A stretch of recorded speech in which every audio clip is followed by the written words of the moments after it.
For the next story, let me start by showing you two pictures. The first one.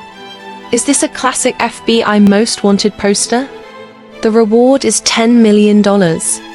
Look at the name on it. Mohammed al-Jawlani, a notorious terrorist leader. Anyone who could help track him down would walk away a millionaire. That's the first picture. Now, take a look at the second picture. That is US President Donald Trump, shaking hands with the West Asian leader. Do you know who that man is? You guessed it. It's the very same Mohammed al-Jawlani.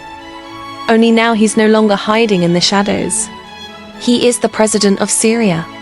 Clearly, a lot can change in 6 months. 6 months ago, Jawlani was a terrorist leader fighting against the Assad regime. That government, their regime, collapsed last December. Bashar al-Assad fled the country al-Jawlani took over, and now he is meeting the US president. He is the first Syrian leader to meet an American president in 25 years. The last such meeting was between Bill Clinton and Bashar al-Assad. In the year 2000, Harvest was Bashar al-Assad's father. How did you find the Syrian president right? All right, I think. Very good, young, attractive guy. Does that worry you at all? He's got it real shy. He feels a gun. It's a startup. There's no playbook for this. Mohammed al-Jawlani was once a top commander of Al-Qaeda. He's now running a country, and guess who just decided to lead itemize him? Donald Trump. He's calling him a good and attractive guy. The question is why? According to Trump, it's all about one man. Saudi Crown, Prince Mohammed bin Salman. I will be ordering the cessation of sanctions against Syria in order to give them a chance at greatness. Oh, what I do for the Crown Prince? The sanctions were brutal and crippling and served as really an important function. Nevertheless, at the time, but now, it's their time to shine. It's that time to shine. Trump is lifting sanctions on Syria, and he's doing it because he really likes MBS. That's what he said. That was his explanation. And now we are not making this up. Trump met al-Jawlani in Saudi Arabia for 33 minutes. MBS joined the meeting. So did Turkish President Richard. He dialed into the meeting, but of course drum's drunk. Like most Trump deals, he expects something in return. The White House has cited for the month's 1. Syria must normalize ties with Israel. 2. It must deport Palestinian and foreign terrorists. It must help Washington fight the ISIS, and 4. It must take control of ISIS detention centers in Syria. Those are transport demands, and by the looks of it, al-Jawlani has agreed to them. I think they have to get themselves straight down. I told him. I hope you're going to join the straight down. He sent us. But they have a lot of working. But the lifting of sanctions is a long and complicated procedure. Is also the added burden of rebuilding Syria. The civil war that began in 2011 has ravaged the country. The cost of rebuilding stands at about $400 billion. So a rapprochement with the US is a big step forward. And Syrians were seen celebrating this meeting. So that was one part of Trump's West Asia visit. Make peace with Syria. The other part was dancing with the Saudis figuratively, and maybe even literally.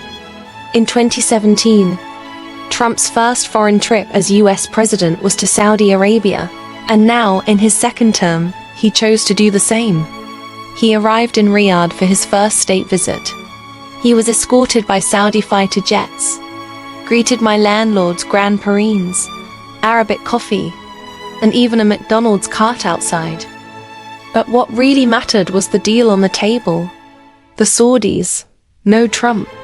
They know that he loves big, shiny numbers, so they gave him $600 billion in investments. This includes $142 billion defense deal, a $20 billion investment in AI infrastructure, and $80 billion in joint tech investments. Today, we are working on partnership opportunities worth $600 billion. including more than $300 billion agreements announced during this foreign. Then, with this strip, we're adding over $1 trillion more in terms of investment into our country and buying our products.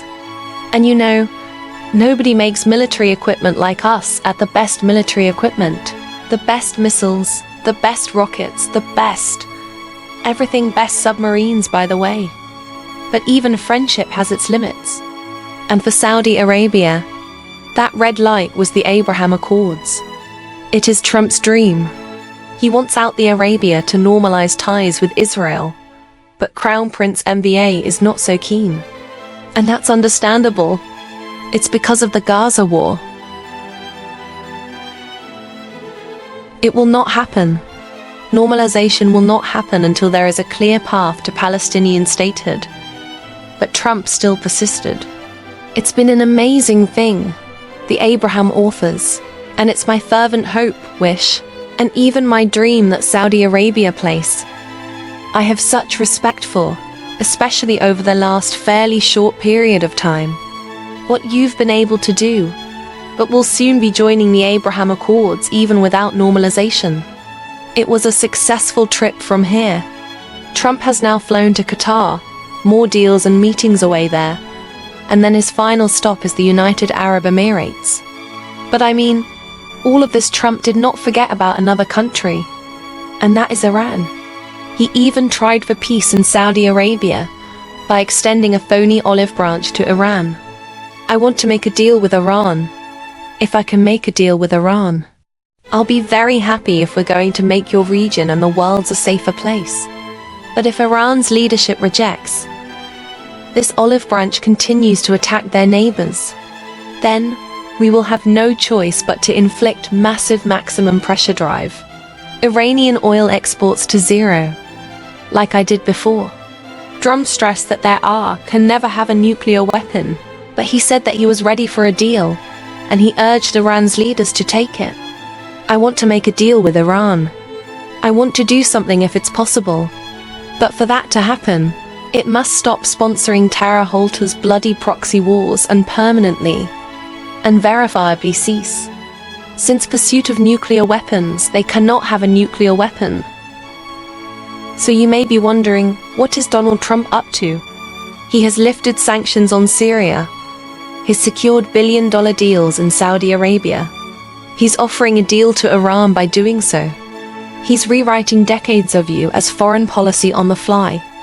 So, what is Donald Trump's best Asia doctor? It appears there isn't one.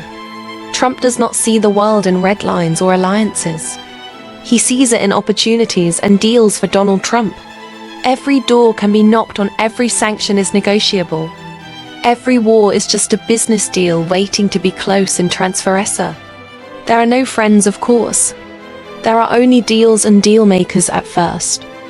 If you're here in Texas and you have an old heating or air conditioning system, trip to Saudi Arabia.